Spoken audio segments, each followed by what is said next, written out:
Rasululloh habiblarimni, qalbimga yaqin bo'lgan ummatlarimni ko'rishlikka mushtoq bo'ldim dedilar. Sahobalar, "Biz sizni habiblaringiz emasmizmi?"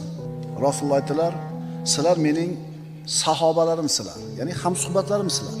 Mening habiblarim, qalbimga yaqin bo'lgan ummatlarim oxir zamonda keladi. Ularning orasida o'zining dinini mahkam ushlagan kishi xuddi cho'g'ni ushlagan kishi kabi bo'lib qoladi. Ularning ajri 70 kishining ajri kabi bo'ladi" dedilar. Shunda sahobalar, "Ulardan 70 tami yo bizdan 70 tami?" "Sizlardan 70 tami.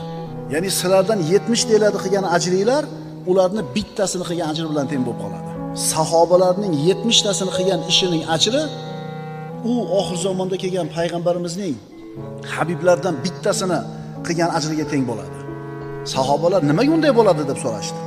Payg'ambarimiz aytdilar, "Chunki sizlar yaxshilik ustida yordamchini topasizlar.